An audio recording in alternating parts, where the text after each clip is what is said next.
지난주에 드렸던 지문들은요, 문장을 어떻게 정리할래? 문장을 어떻게 바라볼래? 라고 하는 그런 좀 방법적인 측면이라고 한다면, 이번 주에 나갈 지문들은 이거는 내용적인 측면이에요. 논증이라는 단어는 무슨 단어니? 논리적으로 증명하는 거야, 자신의 주장을. 그러니까 주장과 관련된 거, 뭔가 주장을 연결해 줘야 되고요. 자, 명제라는 개념이 좀 어려울 텐데, 자, 명제라는 단어는 무슨 의미일까? 여러분들 혹시 파악돼요? 명제? 명제. 자, 요거는 제시되는 이 대상을 밝혀내라는 거예요. 자, 제시된 것을 밝혀봐라고 하는 것은 밝혀내다라는 거는 참인지 거짓인지로. 그럼 제시된 건 뭔데? 문장을. 그러니까 결국 제시된 문장이 우리에게 놓여진 이 문장이 참인지 거짓인지 판별하기 위한 그 문장을 우리는 명제라고 해요. 되게 어려운데 그냥 문장이라고 치환해도 돼. 문장. 예전에는 논증 따로 명제 따로 나오는 느낌인데 요게 섞여버렸어요. 이제 수능이 점점 어려워지면서 얘네들을 믹스를 시켜버렸어. 과거에는 이것 따로 이렇게 좀 분리된 느낌이었거든요. 그래서 오늘은 뒤로 가서 2016년, 2013년 수능 지문으로 먼저 한번 봅시다. 그래서 이것도 순서로 좀 이렇게 지식 체계를 좀 넓혀줄 필요가 있어요.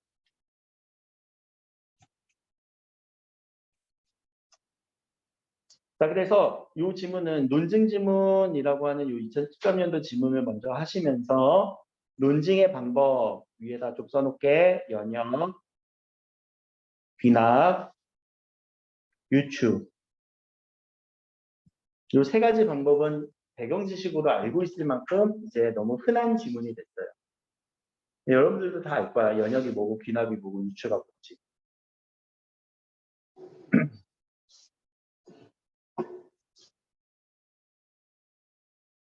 그러면 자, 연역이 뭐고 귀납이 뭔지 이미 다 알 건데 그것을 가지고 밑에 지문은 그대로 연역에 대해서 그리고 귀납에 대해서 각각의 특징 정리를 하면서 일반적으로 우리 쉽게 문장 정리만 하면은 문제를 풀 수 있을 거니까 요거 잠깐 시간 드릴 테니까 한번 정리해 보면서 문제 풀어봅시다.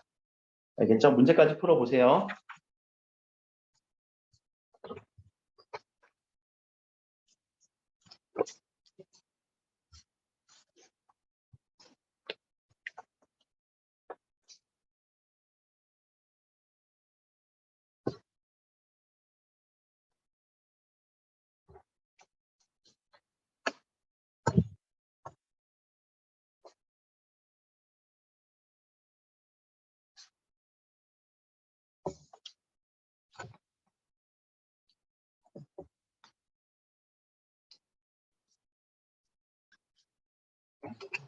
자, 그러니까 이번 주 우리 이 글들은요, 여러분들 뭔가 수능을 위한 빌드업 지문이라고 생각을 하면 돼.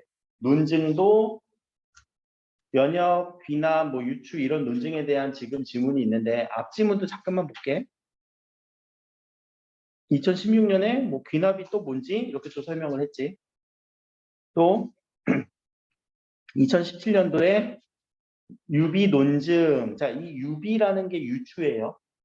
유비 추론이거든. 유비 논증이라는 말이 유비 추론의 또 다르네요. 우리는 유추라고 얘기를 하잖아. 그 부분이고. 또 여기서는 논리 실증주의자라고 하는 이 포퍼가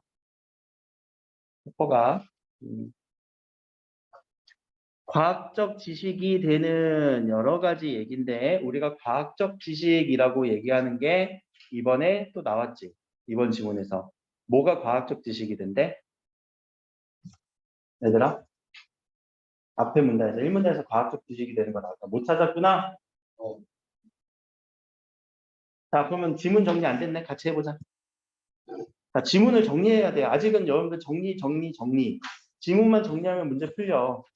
정리를 어떻게 하는지 모르면은 계속 따라오세요. 자, 논증은 크게 연역과 귀납으로 나뉜다. 전제가 참이면 결론이 참인 연역 논증에서는 결론이 지식이 확장되는 것처럼 보이지만 실제로 전제에 이미 포함된 결론을 다른 방식으로 확인하는 것일 뿐이다. 반면에서 끊어줘야 되겠는데 일단 반면에서 끊고 이렇게 읽었으면 내용 정리 하나도 안 되고 넘어가면 안 돼. 그냥 눈으로 쓱 읽고 하고 넘어가는 거 아니야. 다시 백스텝. 정리 하나도 안 됐지. 이렇게 읽으니까. 그러면 이것을 요약 한번 해보자. 그래서 연역은 어떻대?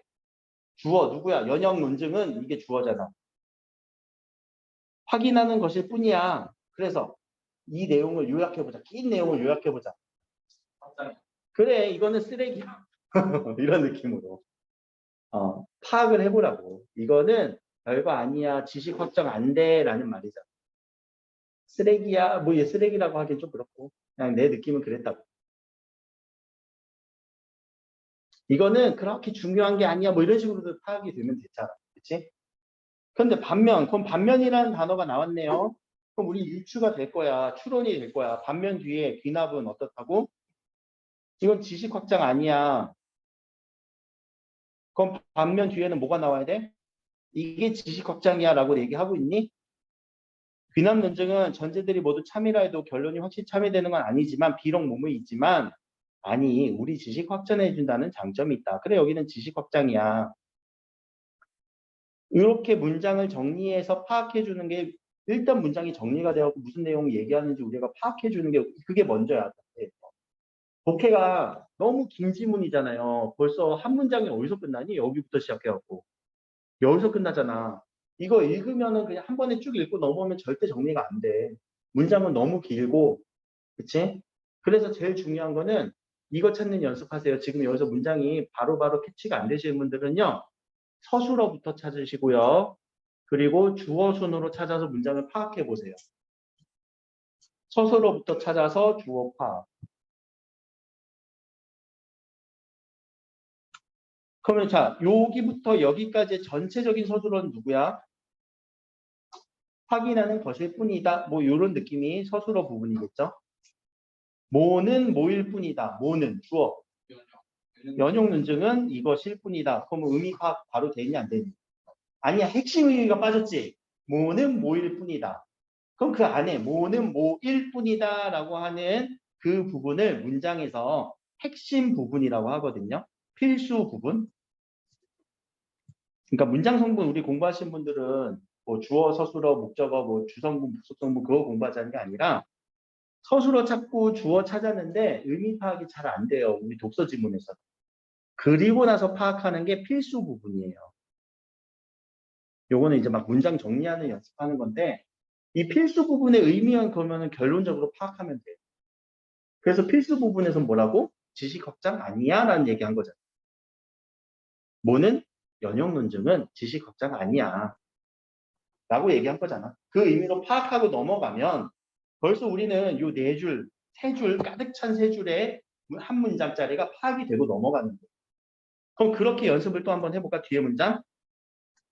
뒤에 문장도 뭐 이렇게 길어? 문장이 여기서 여기까지잖아. 그럼 자, 이 문장에 뭘 찾으라고? 서술어 부분. 자, 서술어 누구? 장점이 있다. 주어 누구? 주어 누구?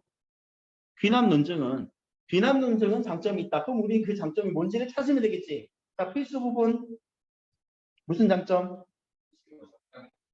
지식 확장해주는 장점이 있다. 그럼 벌써 지문이 파악이 되고 넘어가는. 이거 연습하시라고요. 지문이 빨리빨리 파악 안 되시는 분들, 시간이 걸리시는 분들은. 이해됐어요? 그러면서 이제 다른 부분들 보면 자 전제들이 모두 참이라 해도 결론이 확실히 참이되는 것은 아니지만 이거는 하나의 특징인 거지. 아 귀납 논지의 특징. 그럼 밑줄 살짝. 우리가 아는 거면 밑줄 안 쳐도 돼. 모르는 거면 밑줄. 알겠지? 자 이어서 여러 귀납 논증에서 가장 널리 쓰이는 것은 수많은 사례들을 관찰한 다음 그것을 일반화하는 것이다. 귀납 논증을 알고 있는 사람들은 이거 당연한 얘기지 라고 얘기했을 거야. 왜? 1번 사례를 보고 2번 사례를 보고 3번 사례를 보고 4번 사례를 보고 우리는 하나의 결론으로 가는 것이 귀납이잖아요. 귀납이란 단어만 우리가 정확하게 파악을 하면 돼. 귀자가 돌아가다 귀자예요. 귀갓길, 귀로, 귀환할 때. 어디로 돌아가요? 증명하다 납자예요. 결론 납자. 이게 귀납의 구조예요. 이대학원 선생님, 첫 번째 이대학원 선생님 정식 선생님을 보니까 되게 잘생겼어. 와, 지환 선생님 보니까 잘생겼어. 또 승우 선생님 보니까 잘생겼어. 나도 포함해줘. 나를 보니까 잘생겼어. 그럼 어떤 결론이 나와? 잘생겼어. 나는 결론. 이거 참이니 거짓이니? 참이야? 뭐가 나오기? 아니, 잠깐만. 뭐가 나오기 전까지는? 야, 녹화되고 있어. 자, 뭔가 이거와 상반되는 내용이 나오지 않은 한 얘는 그 전까지는 참이라고. 요게 귀납의 특징이지. 자, 여기서 수많은 사례 관찰해서 그것을 일반화하는 것이다. 그게 귀납이라는 특징을 우리 알았으면 당연히 이거 알고 있는 거라면 이 문장은 중요하지 않겠지? 자, 밑에 우리는 수많은 까마귀를 관찰한 후에 우리가 관찰하지 않은 까마귀까지 포함하는 모든 까마귀는 검다라는 새로운 지식 얻게 된 것이다. 새로운 지식은 그럼 누구 거라고? 유비? 아니, 연역, 귀납? 연역, 귀납? 새로운 지식을 얻게 되는 거. 귀납 거라고. 그럼 이건 귀납 맞는지 다시 한번 볼까? 수많은 까마귀 사례 관찰했어요. 사례 관찰했어요. 그리고 아직 관찰하기 전에 이 친구들까지 포함해서 결론을 냈어요. 그래서 이 귀납은 새로운 지식을 확장하는 거예요. 그럼 여기서 문제가 있지 않아? 관찰 안 했다면. 그치? 이 문제점을 이제 우리한테 주는 걸 귀납의 문제라고 얘기를 하잖아요. 철학자들은 과학자들의 귀납을 이용하기 때문에 과학적으로 신뢰를 보낼 수 있다고 생각했습니다. 자, 그러나 끊고 달라질 거야. 귀납에는 논리적인 문제가 있어. 무슨 논리적인 문제인지 우리는 벌써 파악이 됐어요. 관찰하지 않은 애들까지 포함시켰잖아. 수많은 까마귀를 관찰한 사례의 근거에 모든 까마귀는 검다라는 지식을 정당화하는 것은 합리적으로 보이지만 아무리 치밀하게 관찰해도 아직 관찰하지 않은 이 친구들 때문에 그것이 무슨 문제라고요? 귀납의 논리적인 문제라고. 그치? 우리 다 관찰 안 한 거 있잖아. 다 관찰해야 100%잖아. 그런데 포퍼라는 사람은 우리 제일 앞에 있는 지문이 또 포퍼 지문이에요. 이런 식으로 빌드업이 돼요. 귀납의 논리적 문제는 도저히 해결할 수는 없어. 왜? 모든 것을 다 관찰할 수 있니? 안 되지. 그런데 귀납이 아닌 이때는 연역으로 과학을 할 수 있는 방법이 있어서 그때 과학적 지식은 정당화될 수 있다고 주장을 한다. 무슨 말이야 이거는 또. 귀납이 아니라 이때는 뭘 쓰자고? 연역을 쓰자는. 그래, 바로 파악이 됐잖아. 핵심 단어 연역을 써보자. 그래? 어떤 지식이 자 반증 사례라고 하는 요 개념이 포퍼가 얘기하는 반증주의예요. 이거 되게 우리 교육 사회학에서도 얘기하는 거거든. 반증주의. 반증 사례 때문에 거짓이 된다고 추론하는 것은 순전히 연역적인데 이 반증에 의해 발전한다. 그 밑에 사례를 봐봐. 모든 까마귀가 겁다면 어떤 까마귀는 다 검을 거지. 그렇죠? 그럼 어떤 까마귀는 겁지 않다라는 무슨 사례가 나타나? 이거와 되는 반증 사례가 나타나는 거예요. 그러면 모든 까마귀가 다 검은 것은 아니다라고 하는 새로운 결론이 나와버리지. 그러면 이 구조가 뭐냐면 자 하나의 반대되는 사례가 나오면 새로운 결과로 바뀔 거예요. 기존의 결과는. 그러면 우리는 이 지문의 의도는 뭐냐면 계속 뭘 해보라고? 반증해보도록 노력해보라는 얘기야. 우리의 기존의 지식이 완벽한지 아닌지 계속 뭐 해보라고? 반증해보라고.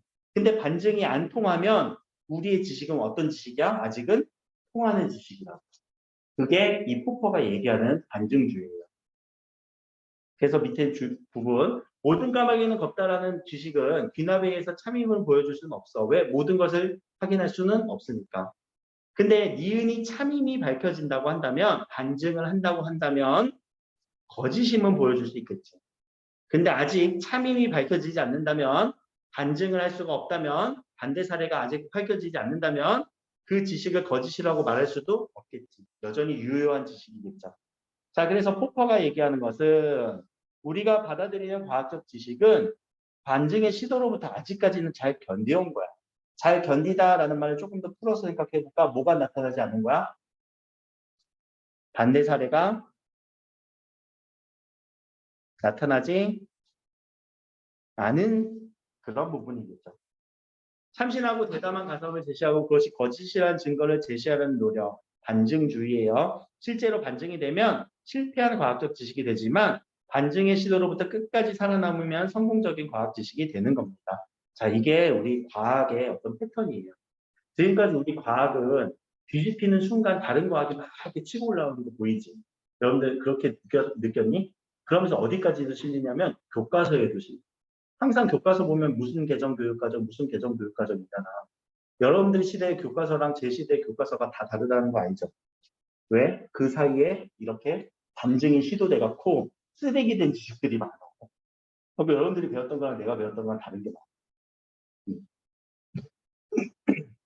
그런데 포커는 반증 가능성이 없는 지식, 곧 아무리 반증을 해보려고 해도 경험적 반증이 아예 불가능한 지식은 과학적 지식으로 본다, 안 본다? 안 본다. 가령 관찰할 수도 없고 찾아낼 수도 없는 힘이 항상 존재한다처럼 경험적으로 반박할 수 있는 사례를 생각할 수 없는 주장이 그런 것이다. 이런 지식도 있어. 반증 못하는 지식.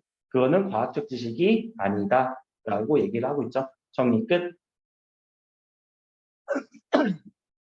자, 요거에 대한 문제를 한번 또 풀어보시고, 자, 요 문제는 제가 이제 맨 뒤에다 답을 다 풀어놨거든요. 한번 보실래요? 있는지 없는지. 맨 뒷장. 있지? 그거 보고 한번 풀어보세요. 저랑 같이 정리했으니까 이런 느낌으로 정리가 되는지 스스로 다시 한번 정리해보시고, 문장 읽어나가는 연습하는 문장으로는 좋아. 서술어 찾고 주어 찾고 필수 부분 찾고, 알겠지? 그렇게 해서 문장을 빨리 파악하는 거예요. 자, 우리 명제 지문 맨 뒷지문으로 가봅시다. 2015년도 6월이에요. 맨 뒷지문이에요. 조금만 더 하고 쉬었다가 우리 모의고사 보자. 자, 우리 이 명제라는 것도 여러분들 정확하게 이해를 해야 돼. 근데 명제라는 단어가 어렵지만 사전적으로 정의하면 어떤 밝혀야 되는 3인제 것인지 밝혀야 돼서 제시되는 것이라고 얘기를 하는 거겠지만 그냥 문장이라고 파악을 하라고. 알겠지? 자, 문장이 참이라는 것은 무슨 뜻인가? 라고 해서 이 명제에 대한 얘기예요. 이거는 다 읽지 않을 거고요. 명제가 무엇인지만 우리는 파악을 하고 문장의 구조만 파악을 할 건데 문단의 구조만 파악을 할 건데 자, 이 명제에 대해서 참이라는 것은 무슨 뜻인지 그것에 대한 답변 중 하나가 정합설이라고 얘기를 해요. 혹시 정합이라는 단어만 딱 보고 유추가 되는 사람 무슨 의미인지 한자를 아시는 분들은 유추가 될 거고 한자를 모르면은 그냥 그런가 보다라고 할 거예요. 걱정하지 마. 그래도 정합이 뭔지는 설명할 거니까 적어도 양심 있는 질문들이니까. 어떤 명제가 참인 것은 명제가 다른 명제와 정합적이기 때문이다. 그럼 정합이 뭐야? 그래서 설명하지. 정합적이다는 무슨 의미인가? 명제들 간의 관계인데 그 관계가 1번 전통적으로 모순 없음 2번 함축 최근에는 설명적 연관이라고 하는 몇 가지가 나왔어요. 정합에 대한 의미 파악이 세 가지가 나왔지. 그러면 밑에 이제 지문을 딱 보는 순간 먼저라고 하는 이거를 저번에 내가 이거 충격받았지? 표지라고 한다고. 표지라는 게 뭐라고? 표지 까먹었어? 표지. 담화 표지, 순서 표지. 표지의 뜻은 표시해주는 지점. 자, 요거는 담화 표지이기도 하면서 순서 표지이기도 하죠. 순서를 나타내주는 표지잖아요. 그러면 자, 우리의 반응. 순서 표지가 보였고 첫 번째 모순 없음으로 해결했대요. 그러면 나 같은 경우는 눈을 어디로 돌리냐면 뭐 찾으러 가냐면은 함축 찾으러 간다. 이 모순 없음은 아니고 함축 찾아볼까? 빨리 동그라미. 함축 찾아서 동그라미. 지문에서 함축을 찾아서 동그라미 해주세요. 여러분들 지문에서. 자, 얼른 함축 찾아보세요. 어디에 있어요? 아예 문단이 넘어가 버리지? 그럼 이제 파악이 될 것 같아. 여기 함축이고 앞에는 모순 없음이었고 하나 더 설명적 연관 찾아볼까? 오케이, 아예 문단으로 넘어가 버렸지? 자, 그러면 이렇게 보는 거 이렇게 거시적으로 보는 거야. 거시적으로 크게 보는 거야. 벌써 문단 파악 됐네. 앞으로 남은 문단 몇 개? 하나, 둘, 셋. 그 세 개는 각각 무슨 설명? 모순 없음에 대한 설명, 함축에 대한 설명, 설명적 연관에 대한 설명. 자, 이렇게 파악 바로 가능하겠어? 이렇게 병렬 구조에 대한 파악은요, 먼저 파악하고 들어가서 그럼 이제 모순 없음에 대한 특징들을 빨리 정리하고 특징 밑줄 치면서 모르는 개념 있고 특징적인 것들 함축에 대한 얘기도 빨리 정리하고 설명적 연관에 대해서도 정리를 하면 되는데 요 세 가지 대상이 아예 병렬적으로만 따져질 것인지 아니면 서로 뭔가 이렇게 좀 긴밀한 관계들에 혹은 비교 대조가 이루어질 것인지도 생각을 해줘야 돼요. 근데 분명히 정합적이라고 하는 개념 아래에 모순 없음, 함축, 설명적 연관이다 보니까 분명히 얘네들은 뭔가 비교 대조가 될 거예요. 그렇죠? 같은 카테고리 안에 있는 거니까. 왜 모순 없음이라고 했고 왜 정합이라고 했고 왜 설명적 연관이라고 했는지 각각의 비교 대조되는 특징들이 있을 거예요. 그런 특징들을 항상 이 첫 번째 나오는 모순 없음을 기준으로 해서 정리, 모순 없음을 기준해서 정리, 그리고 2번, 3번 역시도 같이 비교 대조. 이런 느낌으로 글을 읽어주셔야 된다. 그렇게 정리하는 거예요. 문장 정리. 그리고 문장 정리할 때 문장이 파악하기 조금 까다로운 거는 서술어, 주어, 필수 부분 순으로 정리하면 될 것 같아요. 요거는 거의 다 이제 답을 얘기해 준 거고. 자, 그리고 그 앞지문으로 넘어갑니다. 요거 풀 때도 지금 순서대로 맨 뒤에 지문, 그리고 그 앞지문.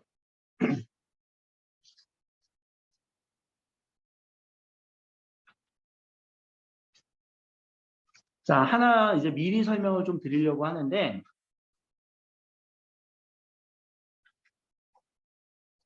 요 첫 문단까지만 한번 읽어보세요. 여러분들 이제 집에서 이거 모순에 대해서도 공부를 해와야 되는데, 모순 없음에 대해서 우리가 앞에서 모순 없음, 뭐 함축, 설명적 연관 얘기했고, 여기에서는 오히려 모순에 대해서 얘기를 하고 있어요.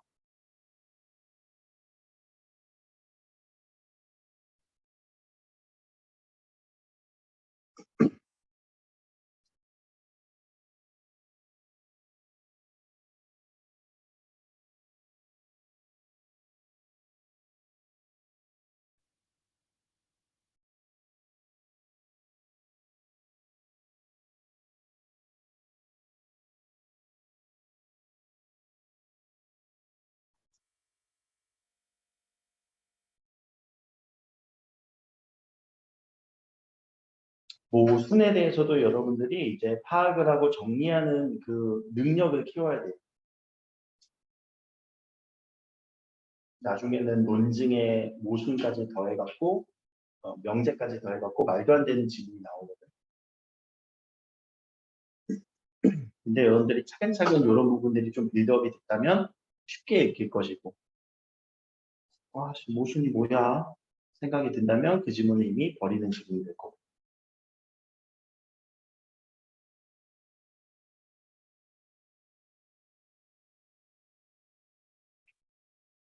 자, 두 명제가 얘들아 명제는 뭐라고 처리하라고 그냥? 명제 뭐라고 처리하라고 했어? 문장. 문장. 그럼 두 문장이 모두 참인 것도 모두 거짓인 것도 가능하지 않은 관계를 모순 관계라고 한다. 말이 안 될 때 우리 모순이라고 하잖아. 예를 들어 임의의 명제 어떤 문장 P라고 한다면 P와 not P는 부정적인 법칙 모순 관계이다.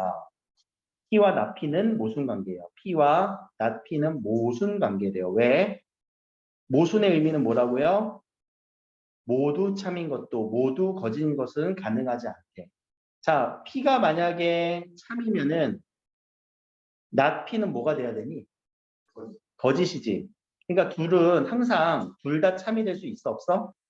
없어. 그 관계라고. 자, 그런데 다보탑은 경주에 있다와 다보탑은 개성에 있을 수도 있었다라는 것은 모순 관계가 아니래. 왜? 이걸 우리 도식화 한번 해보자. 왜? 다보탑은 경주에 있다를 우리 뭘로 바꿔볼래? 이걸 P라고 바꿔볼까? 자, 다보탑은 경주에 있다가 P야. 그럼 이것에 대한 not P는 뭐가 되니? 그렇지. 다보탑은 경주에 없다가 not P가 되겠지. 이렇게 된다면 얘네들은 모순이지만 not P로 여기 쓰였어? 아니지. 다보탑은 개성이 있을 수도 있었다. 얘는 그냥 다른 문장 Q라고 제시를 한 거지. 그러면 당연히 모순 관계가 아닐 거예요. 자, 모순은 이렇게 따져주는 거예요. 그러니까 여러분들이 P와 나P의 관계를 모순, 이게 두 개의 동시가 참이 안 되는 이런 상황을 모순이라고 얘기하는 거예요. 자, 현실과다하게 다부탑을 경주하는 곳에 세웠다면 소리지는 달라졌을 거야. 그래서 철학자들은 P와 나P가 모두 참인 혹은 거짓인 가능 세계는 없어. 왜 이거는 모순이니까. 그런데 다부탑이 개성에 있는 가능 세계는 있을 수도 있어. Q인 세계는 있을 수도 있어. 라고 표현을 합니다. 라는 것까지. 자, 그럼 이제 모순에 대해서 우리는 어떤 식으로 대해야 되는지 여러분들이 좀 정리가 되셨을 거예요. 그래서 그 모순에 대해서 앞에 지문,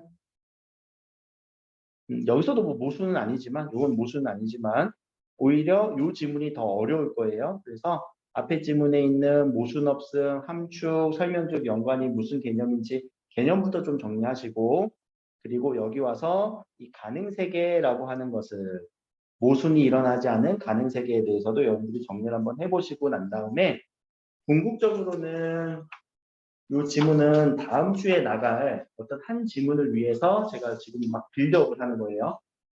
그게 예시 지문으로 나온 지문이거든요. 여러분들 뭐 풀어보셨는지 모르지만 거기 뭐 논증도 나오고 모순에 대해서도 막 나와요. 정신없이 나올 거예요.